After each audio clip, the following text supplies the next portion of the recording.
Millet. Hopefully he doesn't hate me too much for it. Zach Millet will lead us to the green flag in car 315. Spencer Torrance in that Brez Coffee Company number 10 will join us from second. Starting third, it's Sean Roberts in the 66. Joe Tucker will little Watkins Glen action here. As Jason Duckworth. I got about 20-30 minutes of practice on it. Super late model. Steve Singer will lead us to the green in the late model stock cars from position number 6. And starting 7th and 8th. Kevin's got to start from the pit.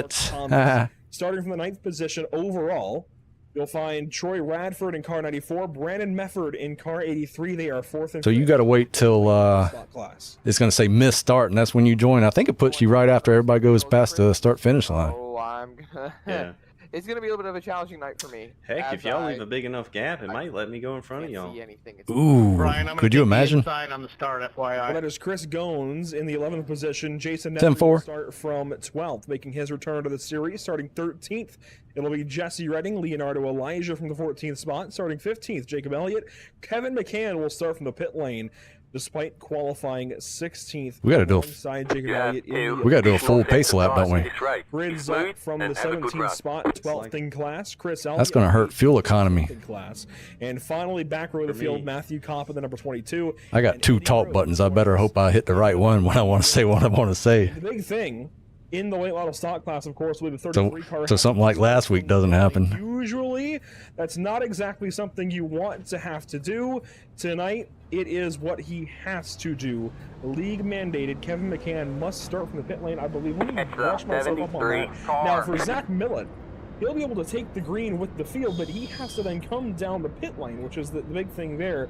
And yes, pit lane start for Kevin McCann, pass-through penalty for Zach Millet, and it doesn't say anything about an EOL for the 315 either, so he may be able to start from the front of this field, but has to serve that very penalizing pass-through penalty, which is going to set him back. And I think for the first if it does put you to where you're coming out, like where we're at, you better like check up, because that's going to be a mess.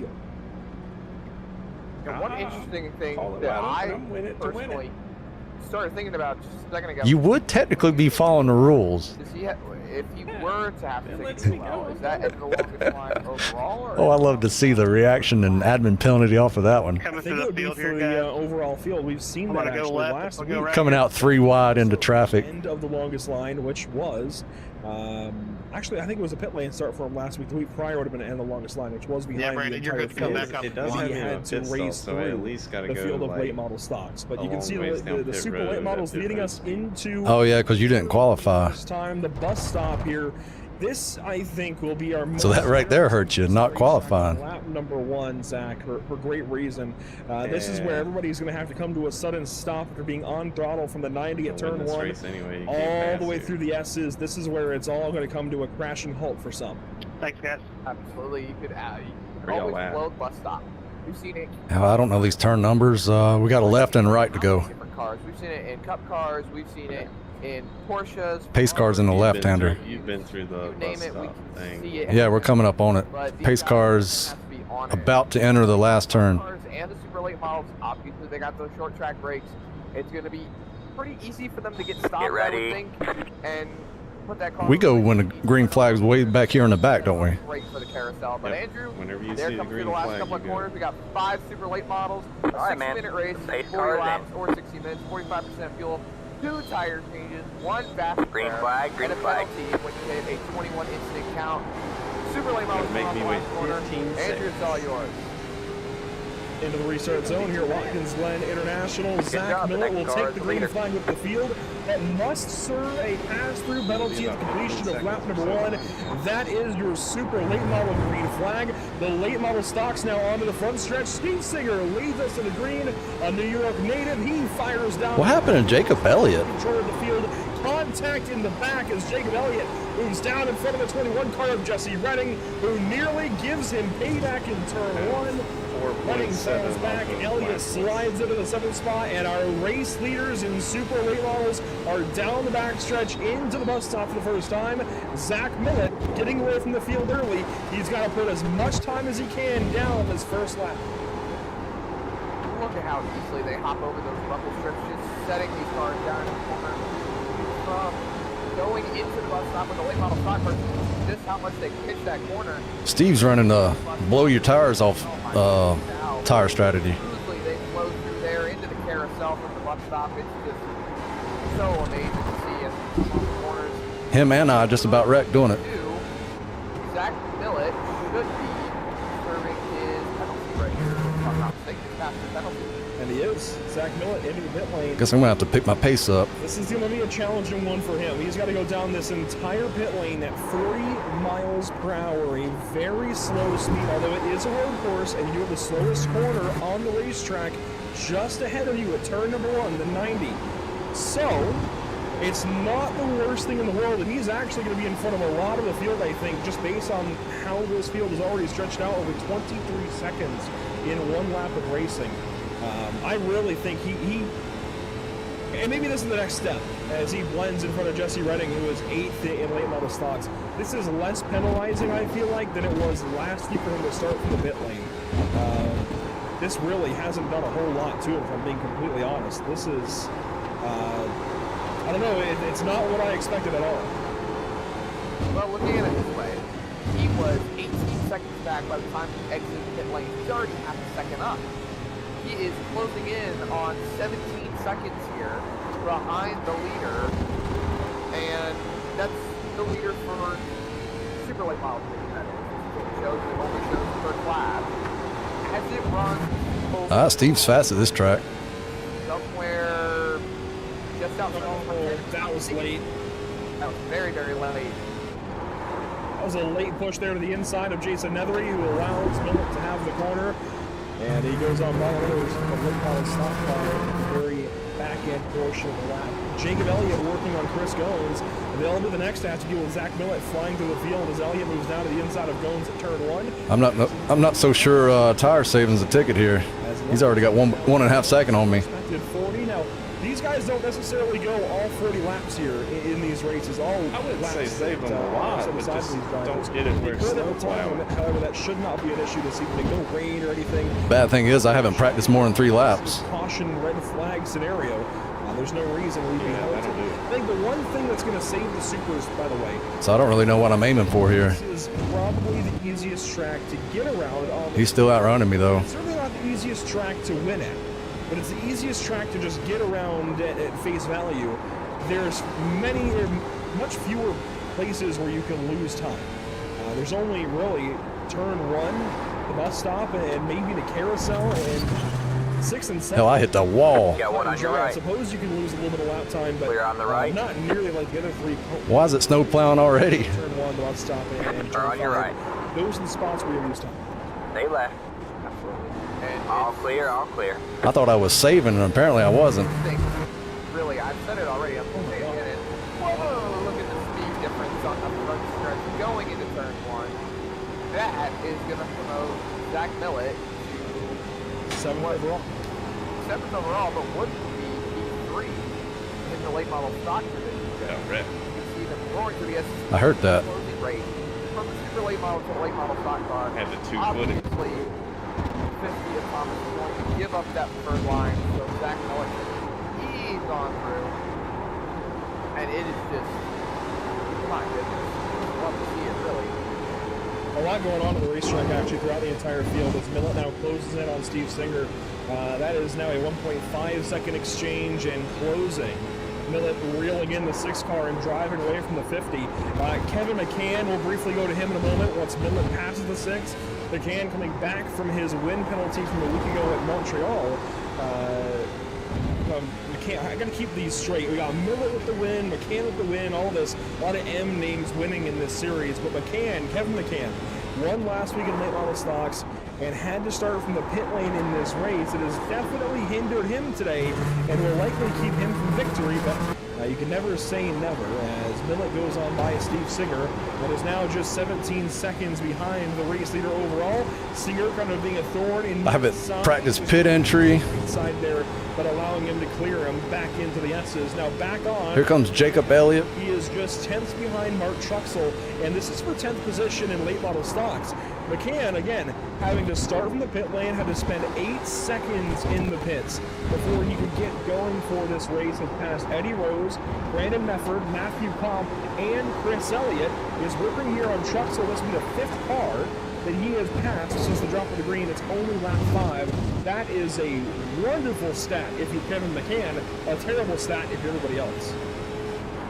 Here, Truxell just giving way a little bit, allowing McCann to go by, going into the bus stop. They were racing pretty hard up to the S's, but obviously that battle has kind of run its course, and we've got another battle on track here, 22 and 29 of Elliott and Kopp, just going to carousel. Matthew Kopp on board with him right now. You see just how much it's those right sides onto the rumble strip, almost in the grass area. Doesn't use really all of the race back there on exit, and that kind of hurts him overall while he tries to catch Elliott here for 12th position.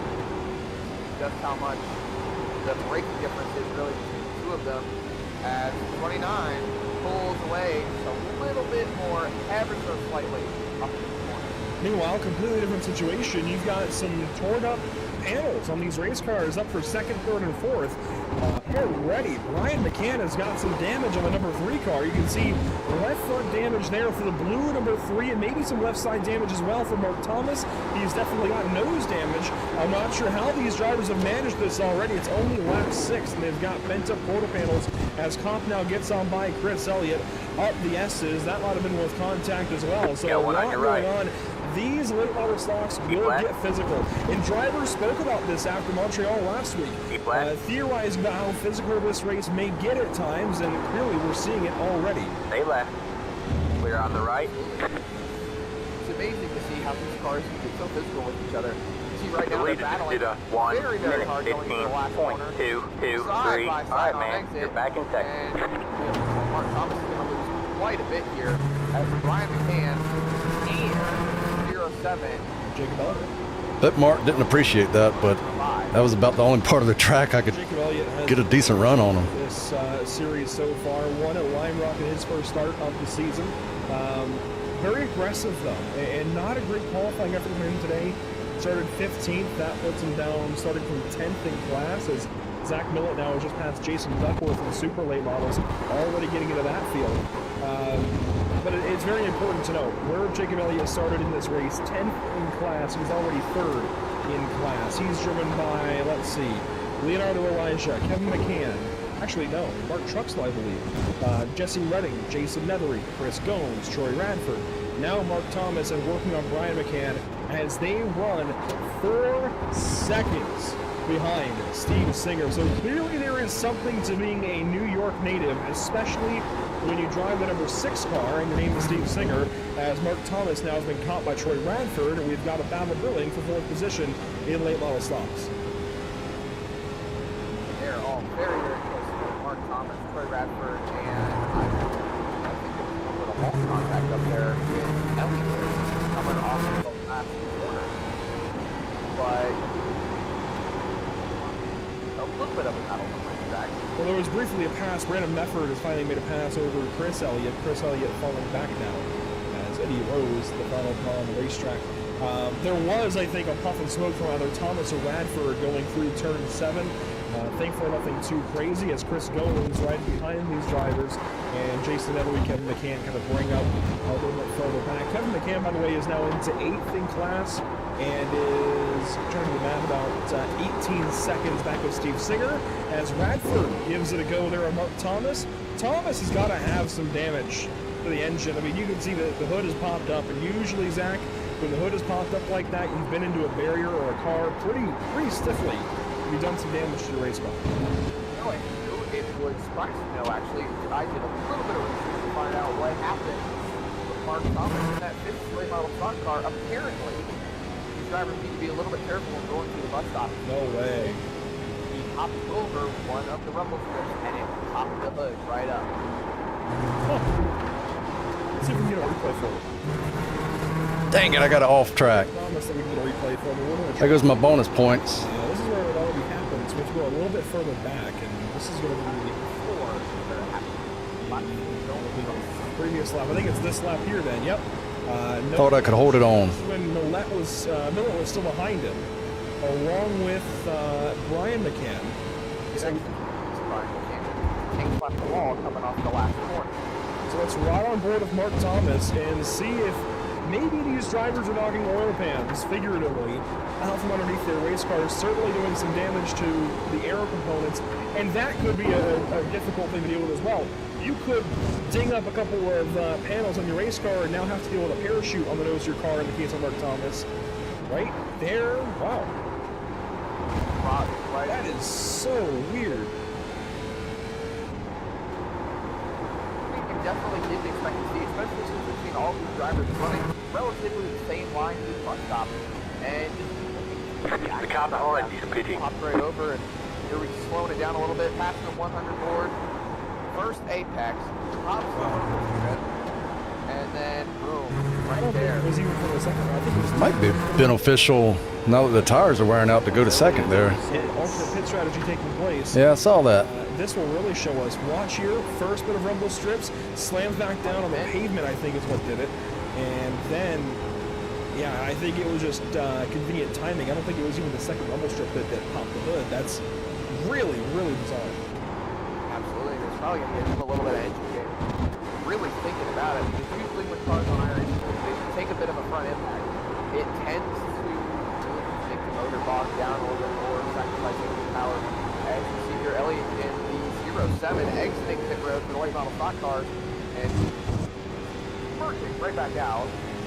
Side by side going up S's.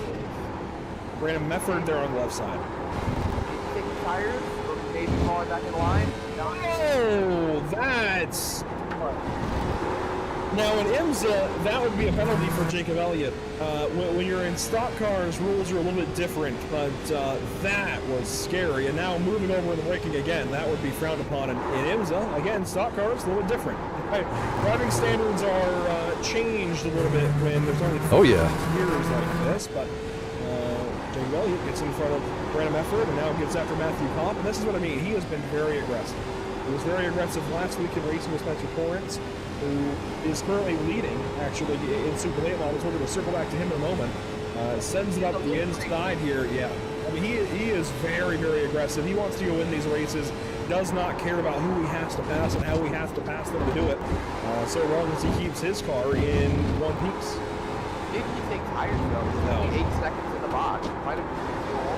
Well, that's a fuel only for sure, especially this early in the race. And he did a similar thing last week in Montreal because Steve Singer did a similar thing to try and get off strategy, try something. But oftentimes what we learn in these road course leagues like this that have a very straightforward kind of fuel situation as far as this is I'll bring the race details up and show you.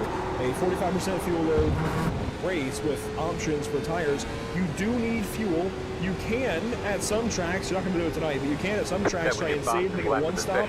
That actually happens. Spencer Torrance did it last week in Montreal. Otherwise, it's a very cut and dry, 2-stop race. You can't really do it. As long as the rears can handle it. Oof. It's really just a matter of when you want to pit. And I think the best thing you could do for yourself is probably to pit when you're out of fuel. Run it as long as you can, run the car dry, pit at the end of the run as late as you possibly can. And the reason for that being, Zach, you know why?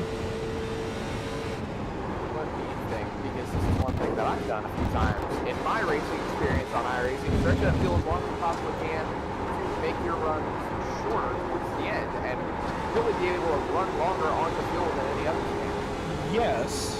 I think in a traditional oval race you would say that.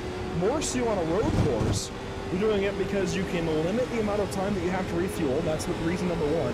In the last pit stop, you limit the time you have to spend in the pit lane on your last pit stop. That's reason number one. But the even bigger reason, as you can see, somebody has taken a spin. I think it might have been Matthew Kopp. The biggest reason why you want to run your run as long as you can go and go race on low fuel load is because if you have a low fuel load, the car is lighter, you are pulling less weight. And especially at a course like Watkins Glen, you want to have as literally as possible, be on throttle as much as possible, and make as much time up in a straight line as you possibly can. As Matthew Kopp has this issue on the front stretch. Very odd. tracked out into the grass on the front stretch right in front of race leader Spencer Torrance, and went for a bit of a spin. Bad part is pit entry. I don't know what to do. Barely to the right side of the grass, and I do believe he broke the toe. So used to cup cars having toe links now. Did break toe link, but he did snap the tire off, which obviously not going to be returned. Well, now he's sitting on pit road trying to get that car in a better standpoint. Well, our race leader has caught the back end of the late model stock grid. Spencer Torrance has caught up, and he's got some interesting internet connectivity, I will say. The driver from Firelight Esports has been a welcome addition to this super late model class, and found out about these races through Pit Stop TV and specifically our chats over in the Firelight Discord. It is so cool to see Spencer in this series and be able to talk about a Firelight entry. Just needs to get a new ISP sponsor, I think, because he's having some trouble there. But the Brez Coffee Company, number 10, looks fantastic. You know, it takes a lot to get a brown race car to look good, but that Brez Coffee Company and specifically this paint scheme, that logo in this paint scheme really do well on this race car. The Challenger decals, everything about it's Challenger decals. There we go. It's a weird day. But the Charger decals, the sponsor logos, everything just works on this brown machine. It really does look good. Yeah, I mean, the Challenger logos on the late model side. Oh, I hit the grass that time. Big no-no. Charger in this case, I had to put myself in. Charger, Challenger, same thing. No problem. Didn't hurt me too much. The Ford and the Mustang. I ain't really running down Steve either. Move up there on the inside there, side by side, going to the S's. And it looks like 10 has cleared and will take the lead away. Or actually, no, he's lapping the late model stock car. I was so caught up in the Yeah, just a bit of a difference as he laps Brandon Medford in 12th place in late model stocks. Now comes up to Jacob Elliott. And this will be interesting. Last week at Montreal, actually, these two drivers had several run-ins. As you can see, the blinking there for Torrance is a bit of a difficult thing to deal with. We'll go to Elliott then. But these two drivers had a couple of run-ins, a little bit of contact at Circuit Gilles Villeneuve last week because Torrance had fallen back on old tires and Elliott wanted to go by, was faster in the mid-corner speed, but Torrance pulled away on the straightaways, and now Torrance, with all of that super late model power, goes straight on by Jacob Elliott in a last-second attempt there at turn 6, and Elliott gets in a little bit deep. Spencer a little bit deep. I don't know that they're thinking about that right now, but it's fun for us to dramatize a little bit, as now Elliott is going to get to the back end of Torrance here. This could be a little bit fun, and now he's gone. This Superman, it is crazy. Yeah, he keeps blinking out. Oh, did Steve make a mistake? I caught him by about a second. But watching them do their work right now as he blinks out again. Comes right back up as we go up to the S's. Right here, 07 of Elliott once again looking to try and take another spot away from the 43. I was looking at my fuel there and messed that turn up bad. I didn't know if I needed to pit there or next lap. The hell did you get a meatball? Right side. There's nowhere else to go but into the grass. The car behind is pitting. Get those tires in the grass. The entry into the bus stop and take that spot. Really? One lap of fuel left. To P13 in class, first car lap. Or like it makes your car jump? And he is driving away right now. That strategy must be working out wonderful with him right now. That took a special level of commitment, I have to say. That was pretty cool to see as we've got late model stocks on the pit lane. Here comes Troy Radford joining Chris Go into the pit lane, and Chris Elliott looks like also the pit lane from the lap prior. Chris Elliott was in for 20 seconds in his box, 50 seconds now total on the pit lane, and he will head back out. It is now 1 lap. Do you know the pit speed? 2 laps down as Torrance goes by in the background. There goes Radford. Must have been a 2-tire stop, I think. That or he just put a lot of fuel in. Nedry the pit lane. Looks like Don't forget to pit this these are lap for fuel more only fuel. stop stack, but there's 2 Right there on the There's at least 2 for Reading, and they could go for left sides. This is a predominantly right turning course, and sure enough, that's right sides, or left sides rather. That wasn't too bad of an entry. All the right-hand I've had a lot worse. Whereas the lefts more than it does the rights. That's very smart from these drivers. Definitely. Usually when you see these cars on an oval track, they want to put the right side tires on only when it comes to short pit stops. Troxel for 4. Obviously the right side's square 3, more and help 2, with cornering speed 1. if you take them Right here. predominantly. See here, one of the supers in. Tucker is just making it to his box. What do we see here? He's just sitting there. Oh, the left sides go up. It looks like he's going left sides only. Singer is in. This is an important All right, stop right that's it. here. Does Go. Singer take tires? Yes, left sides at the very least. This is very important to Just a watch. reminder, What do the you leaders only do? have one set We of saw wet Jim tires Elliott go remaining. for no tires, fuel only, and it seems like the rest of the field, realizing their tires are wearing out, will go for 2 left sides. McCann does the same. Mark Thomas, does he go up on the jacks? No, the 50 stays down on the ground, as now Spencer Torrance works down the pit lane. 87 on my left front. That was important. Get that car back to where it needs to be. That's Torrance, your leader in the supers, and lights out. Right back to us. He's going up on the jack. Left side tires. 6-6. Sean Roberts makes his way in. I don't think Steve took tire. Take 4 though. The timer a little bit broken now because he's blinking so badly. He is taking 4. That's interesting. We're nearly at halfway. He can easily do a splash and dash later. I think he's beat me on the outlap. Look at Roberts right behind him, going up on the jack, taking left side tires, but he positioned his car. Yeah, I just wadded up my hood. He could get more of a straight shot out, save himself some time on Got exiting damage the in pit it. lane and maybe gain a little bit of ground. See the 73 of Duckworth into the background. I don't know why I've been Comes hitting into the his curb box. the 4 same. tires for Roberts. And I think we'll see the Super Late models, I think, stick to a 4-tire strategy for most of this season. They've dealt with a lot more tire wear than the late model stocks this season. But definitely late model stocks to save time in the pit lane, just take 2. One of these strategies, you see Zach Millett fly down the backstretch, has not. Actually, has he been? He must have been it. He has been it. So he has come in for full service, 4 tires for himself as well. And now Jacob Elliott, pitted 7 laps ago. He has gained time though on Spencer Torrance, still only 6.8 seconds behind, which was a far cry from 17 that he was earlier. Missed it that time. Woo. There's a big difference. You can see about It's 6 slowing me down like a tenth That's or actually 2 on the straightaway. Man, is further down the order now. It doesn't say the right name. How'd you wad your hood up? Across the start finish line, but I promise you that is tracking to Jason Duckworth currently. Or sorry, to Spencer Torrance, and there it goes. and hitting it like I've been hitting it all Torrance race. is almost within The last 2 range times I of did it, the onboard camera. gave me damage. Very soon you'll see the 10 car. That is, I believe. Damn, I did the same thing I did. It's Way on the back. entry one to the right. The leader just did a 1 minute 15.177. It'll be Chris Elliott maybe from the. I think taking left sides hurt me No, it's not Chris Elliott. It's definitely not Brian McCann though. I'm not sure who that is yet. because of temperature. We'll see later in the run, but lap times didn't really fall off that I much. think it's Brandon Mefford actually, the 83 car.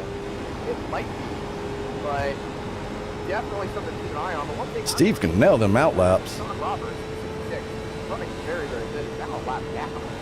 Yeah, it looks like he has towed or potentially dropped out of the session. I don't know how to be fast here if I can't jump the curve. Sean Roberts lost connection. Well, there you go. We don't have to take a replay now. So we'll cancel that replay and come back to live picture. Answer our questions very quickly there. But Kevin McCann, I will say, has worked through the field. A little detour from the drivers we were just talking about. We're hitting halfway this lap. Can't see anything here for Kevin McCann because he had to start from the pit lane.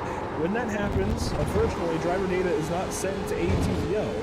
But McCann has gone from the back end of the field, starting from the pit lane all the way through this late model stock field now to 8th place, working on 7th in class. And I can only imagine he's going to grab 1, 2, 3 more spots probably before the end of this race, if not more. I mean, clearly he's going to catch Nethery. Whether or not he passes it is a different story. I'm sure he'll pass the 34 car though. Then it's Mark Thomas for 6th. And Thomas has been struggling today. Then it would be Chris Gomes, who's been very quiet. So I think at least a couple of more positions is realistic for 33.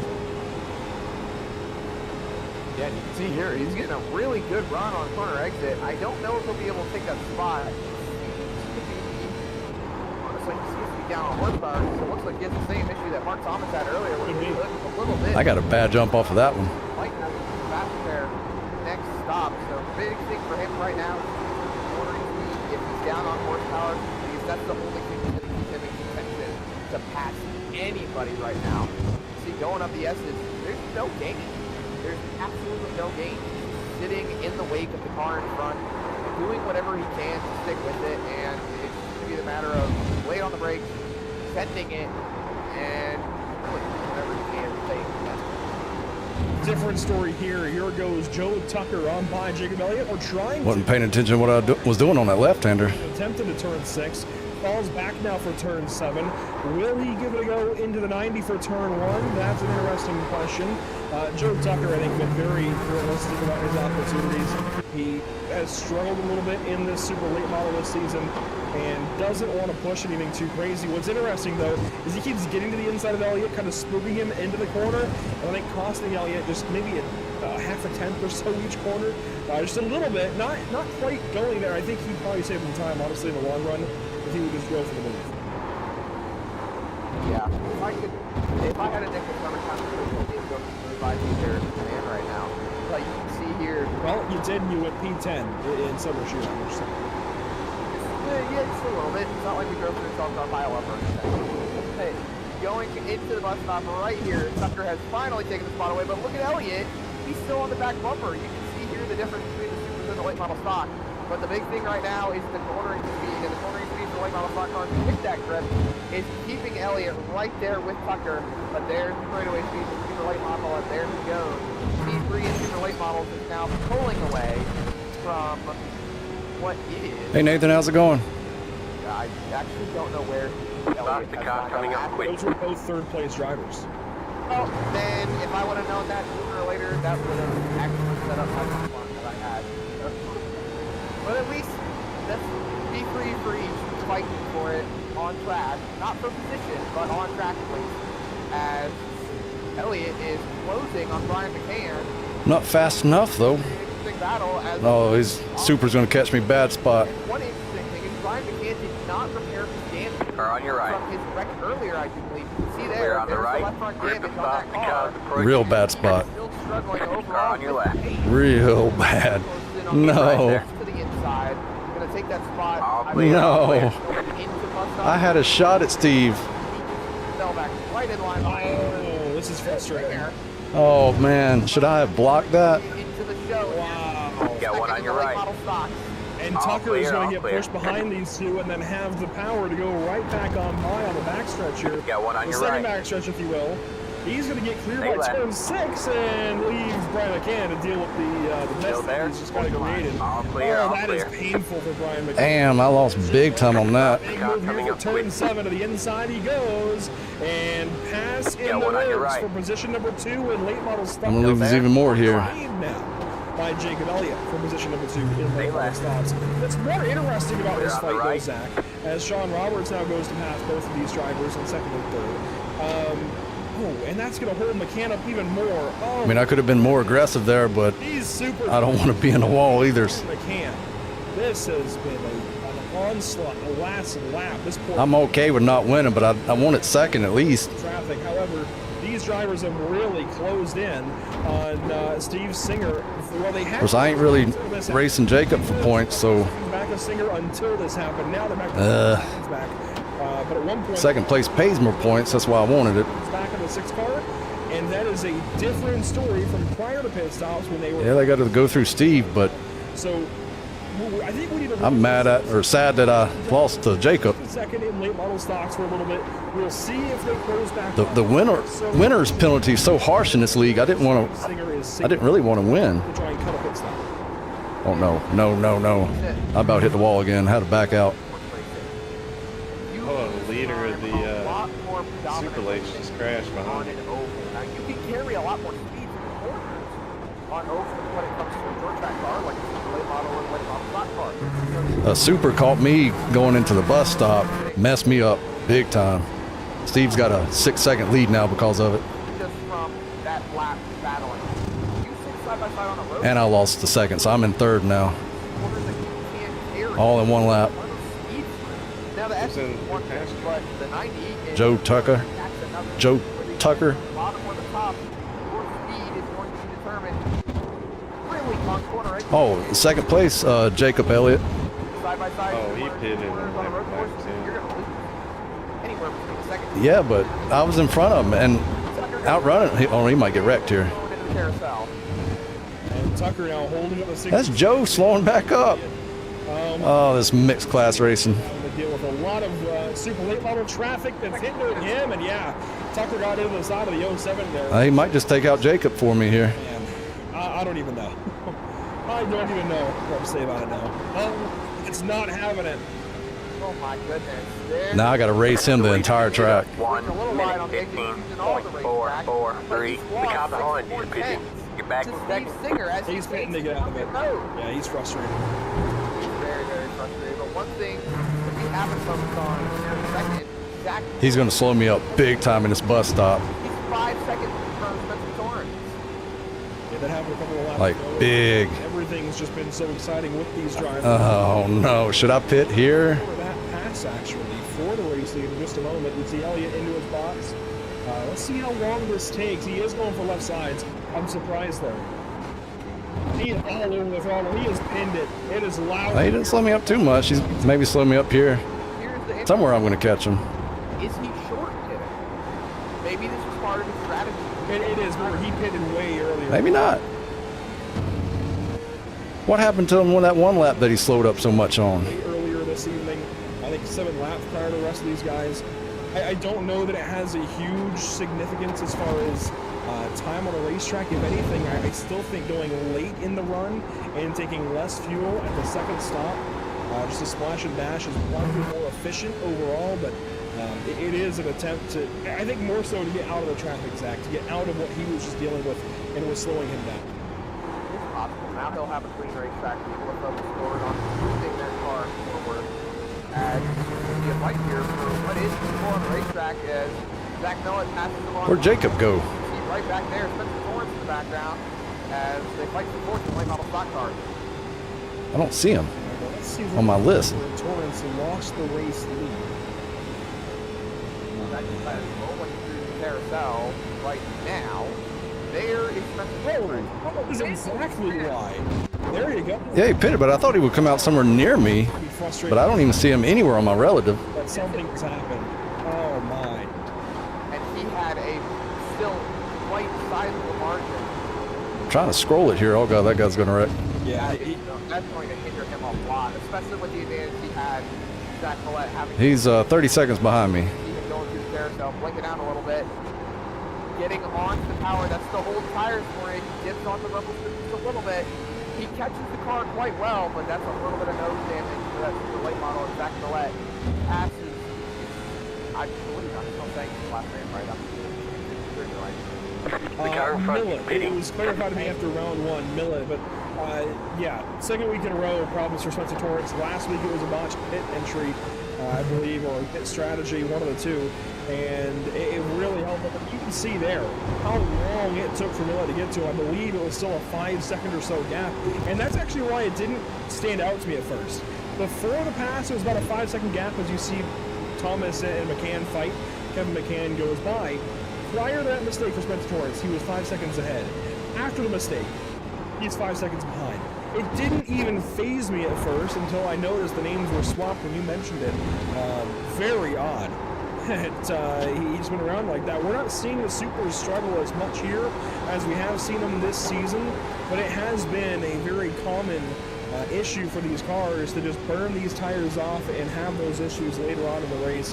We see that again here. Spencer Torrance just got loose, lost it out of the carousel, got that going to only I think I'm pitting. seconds or so in total, and he's still not far back from Zach Millett. Should something happen to Zach, he's there to pass. Absolutely, and he needs to be absolutely perfect to catch Zach Millett. Spencer Torrance just needs to be able to close that, and Jason Nefry on pit road right now. It looks like he took either repairs or tires. That's fair tires for sure. 10. 22.43 seconds in the box. He is out and away with about 3, 2, 1. 20 Right laps here. to go. Or excuse me. No, I'm sorry. I'm thinking something totally different. About 13 laps to go. But he is a lap down, so about 12 for him compared to the super late All right, models. that's it. Lap traffic holding me up. Is on Singer, who is leading by a sizable margin over Chris Jones in P2, who is 17.6 seconds behind. part of this is because Brian McCann is finishing up his second pit stop on the evening. And again, I wonder, it's going to be more difficult now to track with Steve Singer, but let's go on board and listen to the driver of the number 6, see what he's doing behind the wheel, see if he's saving any. Well, I came out in front of Jacob. I really do wonder. Nobody in front of me. This time early, if it was traffic or if it was fuel savings, it doesn't look like or sound like he's saving fuel there in turn 6 or turn 7. But let's wait for turn 1. If there's anywhere he's saving fuel, it would be turn 1, downhill break, hard braking zone. If there's anywhere that he's I'm going to call that a win in my book. into the 90. I came out in front of Jacob and nobody in front of me. Full send, tire wall deep into the corner, down into second gear, pops it up to third into fourth gear, yes, and you know, one thing that Tigger doesn't show, you saw it on his relative, as you can see, like the relative that Mark Thomas has showing his stop, he was P3 overall, as in, he's in front of late model stock car, he's in front of super late model, and fucking he is going strong, still 18 seconds in front of Chris Jones. He's been one of the more competitive late model stock cars throughout the season, and one that I think that if a late model stock car was to go for an overall, You still got to pit again, right? guy would be right there for that overall. The trouble with that is he has struggled. I took way too much fuel. This season. He really. I'm 3 laps to the good. For the first 3 races, really, you could say he started out Homestead on a good note, but through Lime Rock and Montreal last week especially, he has not been himself in the number 6. Tonight, this is what we expect from Steve Singer, and I don't know if it's just a Watkins Glen thing, or if maybe his trip from New Hampshire earlier today really invigorated him, I don't know. But this is the Steve Singer we're used to seeing, and part of it will, of course, be the win penalty, and he's, of course, on track to a win right now. If he holds on to it, of course, he'd have to go to win penalty, I believe, is the EOL next week, I guess next race in Mid-Ohio. It could be partly the win penalty for Kevin McCann, but he's also driven away from Brian McCann, and those two have been oh so close in pace this season, as now the lead swings back the way of Spencer Torrance as Zach Millet's in the pit lane. This is for a long time, Zach. Could this be a penalty? It has to be, of some sort. Wow. I was fully expecting Zach Millet to walk away after regaining the lead. I did not expect, however, to see a penalty. That must be a speeding penalty. It could be. Let's go back and take a look at it. Here's car 315. This one gave us a great view, honestly. It really won't tell us a whole lot, but they come in, maybe. He locked the brakes up quite well. He came in pretty slow. The leader just did a 1 minute 15.433. Looking at. Keep in mind, that penalty of 21 incidents, he's probably dipped a wheel a couple of times. I don't think he's had any 4Xs, so I don't know how he would hit 21 Xs on his own. But oh wow, that's not how you do it either. That's a lot of things going wrong very suddenly for Zach Millet. Very surprising for him, as we did not expect someone of his caliber to have to take a pit stop like that and cost so much time. 10 to go. As I have You're back in third. Elliott is out of the session with the 29 car. As we see Tucker on pit road now taking the left side tire. Likely all 4 as well. It's possible. He's still sitting. Yep, up on the jack to the right side. And he'll drive away after that. Well, no, he ain't pitted, but that super allowed him to get about 4 or 5 seconds on me, so that didn't help. He'll be joined by Jesse Redding. I was hanging with him, and then late in the run, I was outrunning him, so I had a chance to get to his bumper, at least I believe. The car of Thomas and puts him 1 lap. I don't know if I could pass him because he was consistent and fast. Again, Steve Singer is still your late model stock race winner now. 9 laps to go. Boy, damn, I wasn't talking to him at all the whole time. I forgot to push the button. Just 10 seconds behind Spencer Torrance, who has got... I forgot to push my button. I said a whole bunch of stuff to you. 2.5 seconds per lap. The car in front is pitting. That, of course, is that Spencer Torrance actually did just pit. The super allowed Steve to get like 4 or 5 seconds on me, and I think I could have got to his bumper late in the race. I was a little bit faster on him late in the run. Now, 32 2 laps into this race, they're that close on the racetrack, even if it is by virtue of the pit stop. It's just, it's insane because this is the one race, it seems like, where these cars are vastly different. Now I got to concentrate so Jacob don't catch me. I lost 2/10 on him fumbling with my talk button there. Just further on down the distance, we have Steve Singer, who is 35 seconds. And then I got to get around Mark. And I believe he has got to stop, though. Singer does still have to pit, and that's going to close that back up, and I wonder again, The leader is if Singer maybe thinks he's good. I don't know. He lost time early, and he pitted very close to halfway. He's always got something up his sleeve. Do I believe he's trying to stretch it? Probably not. I doubt it, honestly. It would take a lot, probably a lot more than he wants to stress himself with, and sure enough, here he comes on the pit lane. But it's just, it's always going to have me guessing. These drivers, and Steve Singer specifically, is he going to try and stretch it? Is he going to try and do something different?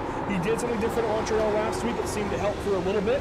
It just didn't quite work out when it was all said and done, but a fast fix there. Fast repair for Steve Singer. We'll get him back on the racetrack shortly. Will it still be ahead of Brian McCann? It surely should be. Have to go. It's a bit slower than McCann's stop, but he will keep the race lead.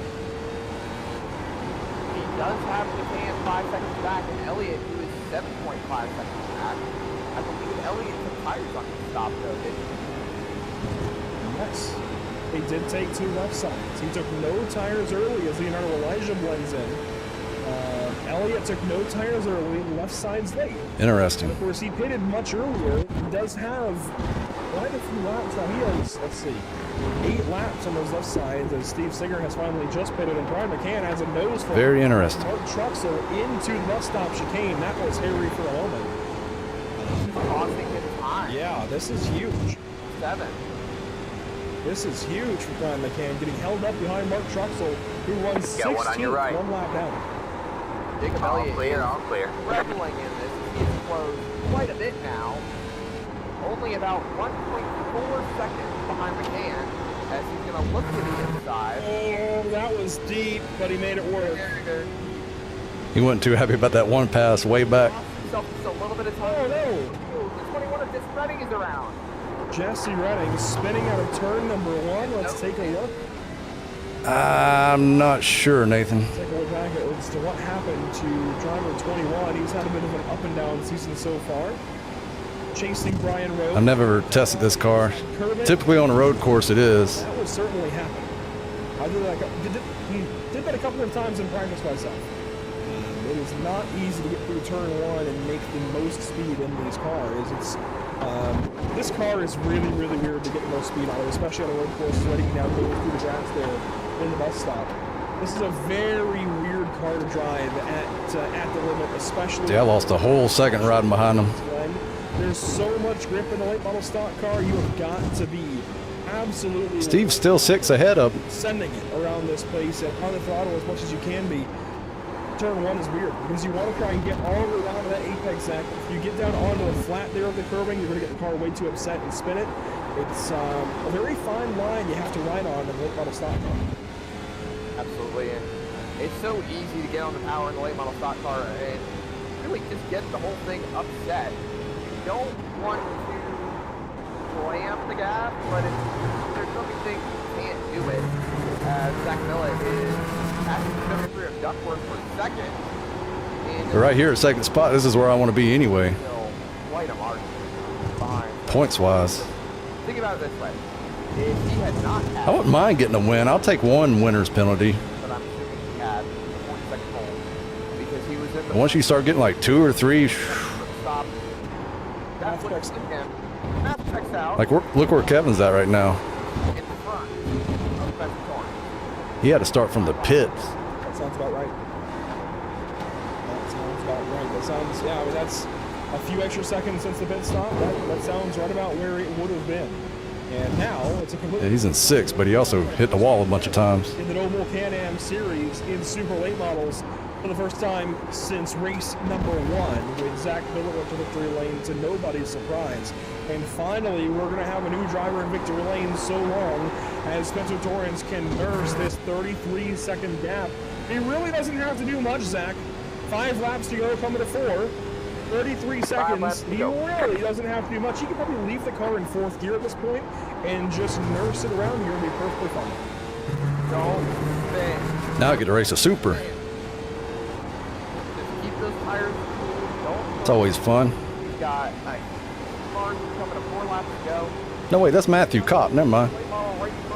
You're about to put another lap down. It's the same class. Another. I must have been looking at somebody in the pits.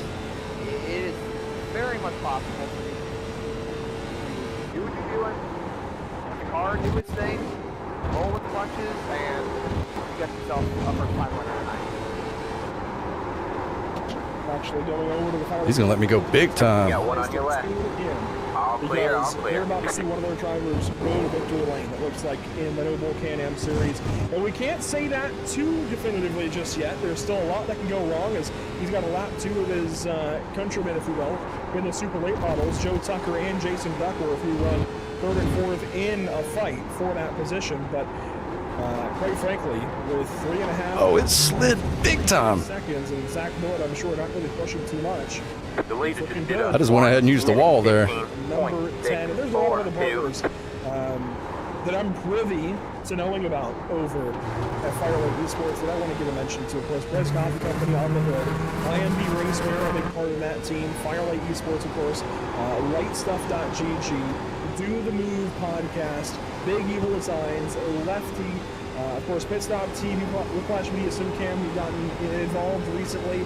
There's so many different parties that get things going on over there. They have a Forza team now, thanks to Swordfish Motorsports.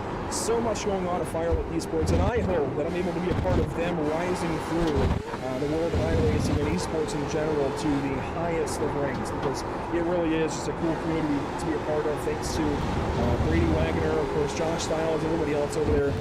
I was able to take part in an event really for the first time with them this past week in Firecracker 400 prelims, thanks to eRacer GG. And it didn't go too well, Zach, I will say. I transferred out of my heat race into the LCQ. Derek, you must have missed it. Prelim. The super got in between us and messed us up. Tornado Messed me up. Spotter, missed the start of the race. It all went to hell in a handbasket, but it is such a good community. I was 2 seconds behind him. Now to see Now I'm 6. one of our drivers 2 laps away from a victory, Spencer Torrance, just trying to get this car around this racetrack a couple of more times. As he The super tried to pass me going into the bus stop. Joe Tucker, Got in front of me, super late models. and of course they're slower through there, so that just held me up. Off all those little mentions for Firelight. Steve Singer, Brian McCann, Jacob Elliott still in that same order, nothing changing. I'm actually surprised that McCann has gotten back away from him. I'm supposed to spot you for your prelim, man. You were, and then I switched prelims. Oh, nice. How'd that go? Oh, nice. But that's the way it goes. Yeah, shout out to Joe Moranti, by the way. I'm sure it You were just being a mechanic, you wasn't driving? specifically because Or were you driving? that had the tornado warning, and I think tornado touched down the town south of him, but thankfully he's safe, everybody's safe, and we got through the day. It was just a weird one for sure. The Firecracker prelims. Let's go back to this fight though. And actually, one car is off the racetrack. Who in the world is that? That was the 22 of Matthew Kopp on the outside of the carousel, and he is all over the place right now, trying to get back onto the track. That is so finally as Duckworth and Tucker pass him. But we've got a nice little fight coming to the white flag this time by between Tucker and Duckworth. We're going to have to keep watching these cars. I hear you. Very close together as we are coming off the final corner. White flag in the air for Spencer Torrance, presented to you by Whiplash SimCam, and he has got a healthy margin. Have some good racing, like battling and stuff. On back. Steve Singer's going to take the white flag for the late model stock. And where'd your team finish? And he's got 4 seconds to second place. That is Brian McCann, who's lost a little bit of a margin. He's still coming down the backstretch into the bus stop. So still a long ways to go for the late model stock car division. But 31 seconds in front of Zach. Got one on your left. All clear, all clear. He should be coming down the backstretch into the bus stop. There he goes. Through the carousel now. And he still, like I said, Andrew, healthy margin over Zach Millett. He can coast from here. If he runs out of gas, it's not going to be a big deal. He should be able to make it back to the line. And yeah, White he's got flag. to be able One more left to go. to a first one like you said, Andrew, for Firelight Esports, and honestly, you mind if I take this one? Well, it's the first new winner since Homestead Miami Speedway when Zach Miller went to victory lane. The first time we have a different winner in the Super Late Model. Spencer Torrance is going to win at Watkins Glen. Dang, that's good on that first one, that P20. Out of how many drivers? Still going through the S's, and still only Brian Mechanics goes about 3/10 looking towards that last lap. Jacob Elliott, P3, Rashford in fourth for the 94, and then Chris Jones in fifth. Still quite a ways back. Steve Singer goes through the carousel, bus stop into the carousel, and he has put on an absolute massive class tonight, leading this entire late model second, flag to flag, really, as he comes through the last corner.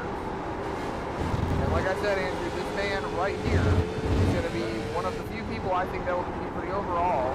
He is still third overall for all of the race cars on track, the supers and the late model stock cars. Round the final corner, past the pit entrance, checkered flag in hand for Steve Singer as he's going to take a win here at Watkins Glen. Yeah, I mean, I was hitting that bump. You know, it was jumping my car and stuff. It didn't ever mess the hood or anything like that up. Jacob Elliott, who finishes 5th place overall. Joe Tucker, 6th overall, 1 lap down. And Spencer Torrance. I want all you Firelight guys who are watching this evening over on YouTube to go say something in the chat. Represent, boys, as this is a big one for Spencer Torrance. On board with him down the backstretch. I'm sure he's got more gas in the car. I think just coasting, reveling in the moment. Where is it we go? Driver out of Arkansas. I got to save the gas for the called Green Room. But a driver out of Arkansas, winning here on a road course in a super late model in New York, virtually anyways, in the Noble Can-Am Series, slowly around turn 6. See how much damage Kevin had. There's no way he was that close on fuel, right? 9 laps since the last stop? His nose was crumpled up. These drivers went a lot further of a distance. Dang, big time too. Zach Miller went 10. Yeah, he's got fuel. Okay, he's got fuel. Go back and see that. A little bit as he comes around to the front stretch. Is he sure he didn't hit the right side wall? Park it. I think just enjoying the moment with. I think he's in the league Discord. Couldn't be with the team Discord, but. Off that car, baby. Oh, I'm sure he will. No. Wow. He didn't even hit it as hard as I hit it a few times. In Spencer Torrance fashion. That's crazy. On the start-finish line and do himself. Man, he needs to get a refund on that. Celebration. Thanks to Braz Coffee Company on board that Dodge Charger. So let's go rear chase. Want about some more? I think he stalled the car. Might have, just a little bit. Singer going to take his part, I think, and do some well-run burnouts as well. These two drivers really did earn it this evening. 2 brand new winners on the season. Yeah, how does that crumple the hood? And the McCann brothers and Singer. Oh, that's horrible luck. Camera and not having the lack of grip to do a burnout. That's the problem. The only issue is it because it just landed so hard? Tire grip to do a burnout. Dump the clutch in the center. It did do like a big, that throttle all the way down and just big hop. Get the grass a little bit so you can offset that car, and there he goes. Steve Singer celebrating his win tonight at Watkins Glen. While Singer burns it down there on the front stretch, you see Millet in the distance. Man, really messed him up. Back into that race win for him. Let's go back and take a look. And now I see the Firelight boys representing. Good to see you guys here this evening. Let's go back and get a look at our unofficial race results with Spencer Torrance on top of the scoring pylon. I don't know why the steering wheel buttons don't work. You have to go into options and do that. Correct? That is insane. He did a lot of great racing tonight, especially when it Let me go back and look at where Steve, or no, the Super slowed me up. He had to serve, obviously, for his win the previous week. Can I get like a second here? That put him about 20 seconds behind the leader, about 18 seconds actually. And no, I can't. Obviously, he still. Well, it was right after we pitted. He had to serve for whatever reason. So I think I was 2 seconds here. As to what happened. It was on this lap. And ends up finishing 33 seconds behind Spencer Torrance. And I was catching Steve later in the run. Super late models for your top 2, and then in 3rd, 4th, and 5th. Yeah, here comes that super. Stock cars. Steve Singer, Brian McCann, and Jacob Elliott. And I mean, I can't do anything. He had my inside there, and then Half of the top 5. and Then you he's got just holding me up Tucker big time right here. Super late models. 4 That allowed Jacob to get 5 super right late up to me. models are split between 3 late model stock cars in the top 10. Troy Ratchford, Hey, Mox. Chris Jones, and Kevin McCain round out. And then 10 and Jacob passed me the next few turns up here. 6 really.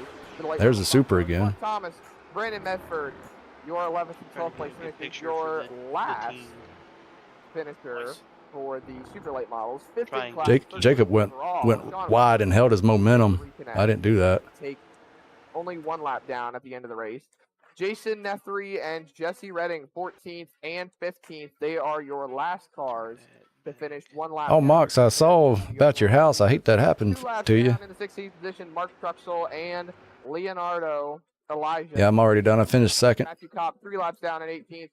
Eddie Rose in the 19th position. And your only car tonight that did not see the checkered flag, that would be Chris Elliott in the 29, rounding out your 20-car field. And Andrew, what a race.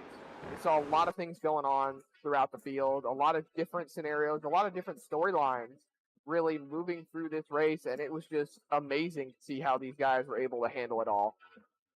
Well, that it was. And first up, we'll get to hear about how these drivers Good win, Steve. From specifically our race winner this evening. Yeah, honestly, the first time we've had a different race winner other than Zach Miller overall, and especially in super late models. Spencer Torrance, the victory. Had about 20 minutes before we raced here, but I wasn't in New That Hampshire. is something I've been waiting to say for anybody from Firelight for a long while, but especially for you. just- Last week, I kept it finding did not speed, go the like, way you accidentally. wanted. I'm like, how This did I do week, that? you Okay, nearly well, this fumbled works. it. And all of But a sudden, what it got was the consistent. delight like when you Did you found take out tires on you that were first pit 30 stop? Seconds ahead of Left Zach only. Millett.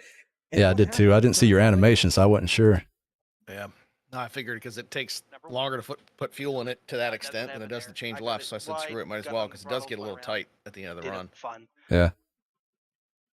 Zach would have beat me. He had a car issue, so he should have won this race. But here I am. You were on the same strategy I was, weren't you? I would like to thank Brett, Yeah. Just this take it to IMB the race end and winner, put and fuel in you, it. Andrew, for hosting this. And then the supercar passed me and made a big gap between me and you. Gave you a big advantage. Yeah, I was wondering what happened. You were like 2.5 Well, back. it's and I good to looked see and you were, like, first of all 6 in back. this I'm like, series, geez. the Noble Campaign Yeah. Series, It Spencer. was in the bus stop. Good to have some involvement from Firelight, but also good to it's see tough. something It's go really so tough right because after things went these so cars wrong freaking last kill week at you Montreal. supers getting From into your the bus stop, perspective, now but that you've had a once you get week back to on a kind of power, it's a calm different down, story. what did go wrong? Oh, I got speeding. I was trying to fuel save, and it was cutting in and out in pit lane, so Yeah, I I gave it walked in just a the little door bit too about much gas, and 7:10 it hit tonight. 6 over. So that's an immediate black flag for my racing. Well, it worked out for you. New adventure for you, super late models. Yeah, of I'll the road take it. course. I was It's not honestly an easy thinking about monster just to saying, try and screw it, tame. let's stay. Let's go Now, to the race 5 tomorrow because races I had left in this I series. had Mid passes. Ohio I next didn't up. have How do you feel grandstands, for it? but Mid I got Ohio, up this morning. the name in is in Manchester, the and track. I'm like, It is "There's entirely no way made. they're It racing is not today. a Let's good get out of track. here." It is one of my least favorite, but I'll get there. We I really know only a lot went of up for drivers the that would disagree, but that's modified okay. and Everybody has Xfinity their own race opinion. anyway. You just kinda got lucky But I with will the say, this car, I mentioned it Cup earlier pass. to Zach, and we've seen some brown cars in NASCAR over the years, thanks to UPS. Thankfully, the UPS cars always look Hello. fantastic. Dale Jarrett, David Reagan, and everybody else. But I will say, this is a good-looking brown race car. It's not easily done. You've done it really nicely here with Brez Coffee Company on board. A really nice-looking race car here from Firelight Esports. I will shout out. It wasn't me who made it. It was one of our painters. We have a very few talented painters the on our buttons team. and shit, whatever the hell. hub, Steve, that right universal hub Dude with is an everything awesome on it. painter. Yeah, all my Anything buttons stopped working, and all of a and sudden I'm sure he's I came got out of, that I think it was option. 8 or the carousel, wherever the He's hell it already was, and asked it me for wouldn't pictures shift. from this one, So I'm so sitting there I'll stabbing be the sure to clutch. get him a few after Clutch this was one. working Spencer, at that congratulations. moment, Live it and I up, couldn't buddy. shift. Hopefully we'll So see I it in went a around couple the whole weeks in fucking Ohio. lap, Potentially in victory not lane there as shifting. well. Who knows? and I don't think that's going to happen. But thank you, Andrew. I appreciate it. trying to Hey, get the 35 wheel off laps as I led. came You down led pit road. I jabbed the 35 of gas a 40 little too much, laps. I sped don't know on the pit road. percentages. I can't. Cost I'm not a myself 40 calculator, seconds but that's a high number, Spencer. Congratulations. Yeah, but I ended up losing by 33, so I still would have took it if I will didn't speed. see you next week. Well, there you go. Spencer very humble in his victory here. I think he should have won last week at Montreal. He thinks that Zach should have won this week. I suppose it works out, Zach. Other Zach Millett should have won, I guess, in Spencer's eyes, and Zach Murtis is talking to Zach Millett next up. Absolutely, your second place finisher tonight, Zach Millett, who put on Trying to keep Mark Thomas from leaving.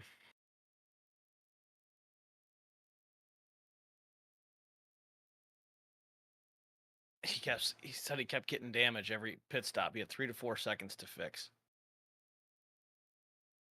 I'd have to watch his laps, but he's probably beating the hell out of the car, hitting curbs. But so was I.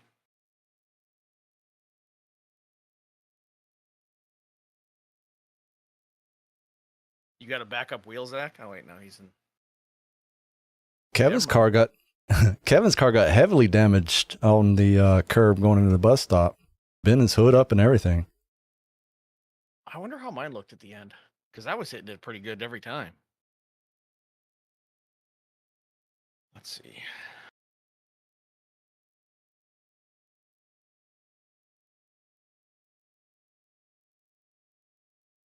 I cannot find what Zach's talking about. His lap times look pretty good except for one pit. I wonder if it was here. Was he getting repairs that he had to make in the pit stop or no? I think he lightly hit the wall one time, and then the curb did the big damage to his car, and he took a quick repair. Oh shit, I didn't check to see if I used a fast repair. I never unchecked mine. He got a meatball off of that curb hit. No shit. Yeah, because I was hitting in the bus stop. I was drilling the curbs. Again, last lap of the race. I don't know. Let me see what it looks like before my pit stop.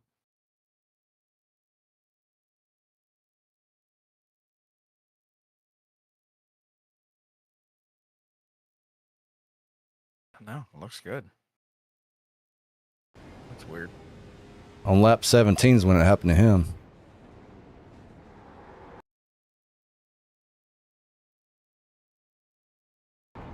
Checking. That's when you got the meatball? Yeah. Lap 17 at a bus stop. Which curb? That first one? Yeah. Oh, yeah. It bumped his hood up. I mean, visually it doesn't look too bad, but he got a meatball out of that? Yeah. Crazy. Sucks.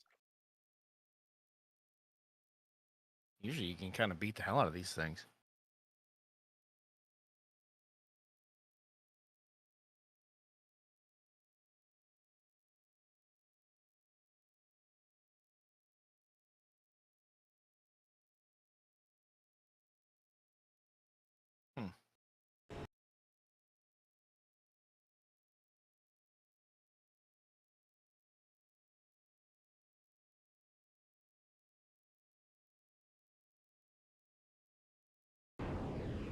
Ran into Wally at the track.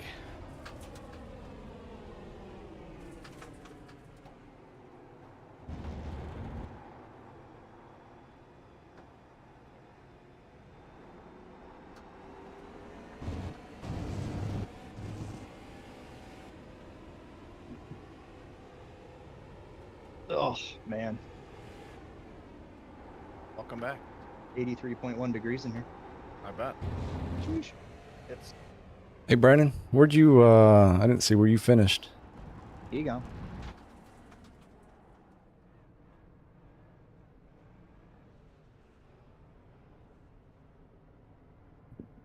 Is that 1, 2, 3, 4, 5, 5th? Well, 8th overall, but 5th in class.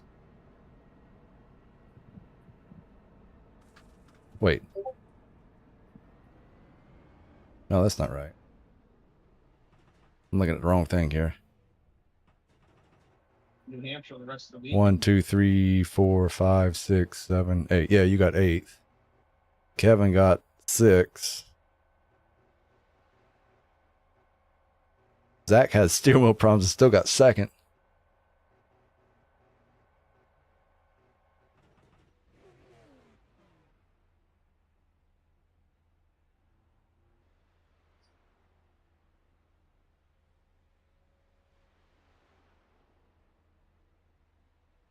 Then Zach got speed in the pit.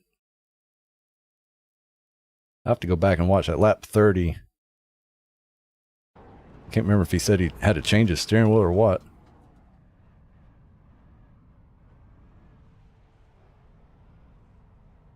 Where'd he get speeding at? Oh, right there. Yeah, he entered and then went about 46.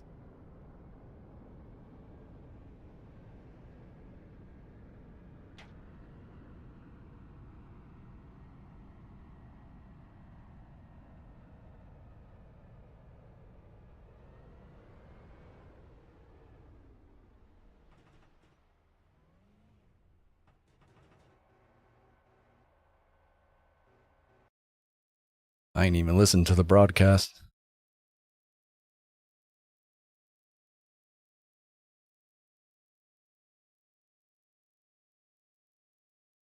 Did it cut off?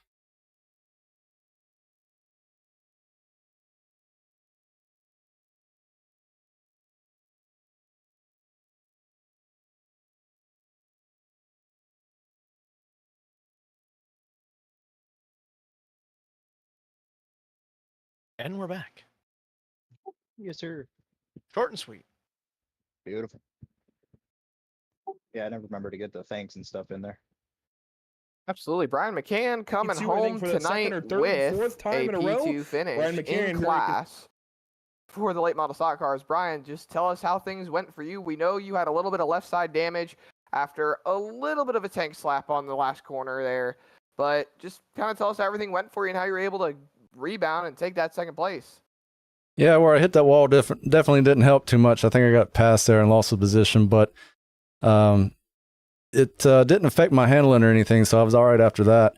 I made up a little bit of time, got back up closer to Steve, and Steve was running an amazing race, very consistent, very fast, but I think I was a little faster than him at the end of the run, and then I had about 2 seconds behind him there, and we were multi-class racing into the bus stop and got held up quite a bit, but anyway, I'm glad to take home a second. It was a really fun race.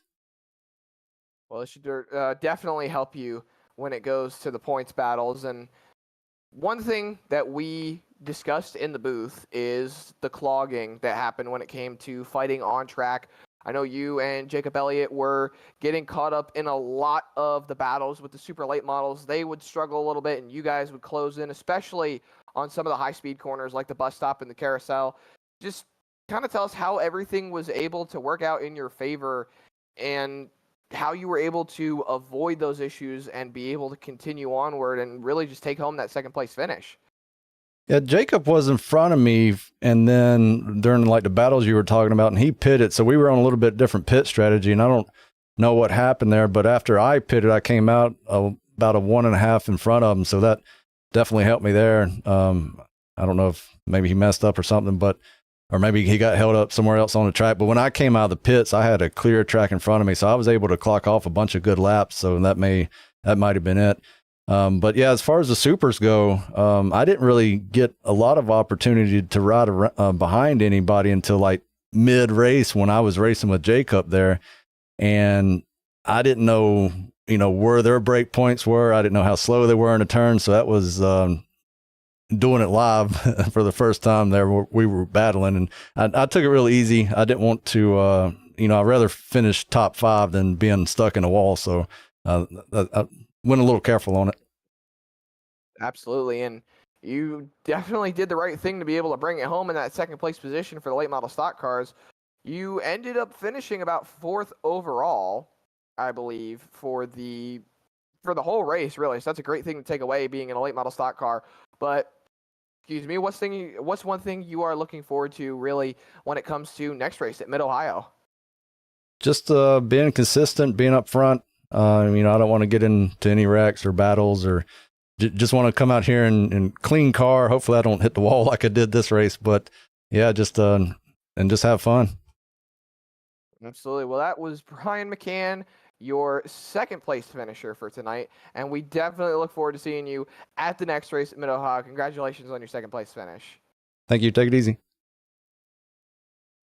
And I didn't want to wait for it to be fixed to start racing. All right. I'm out. Later.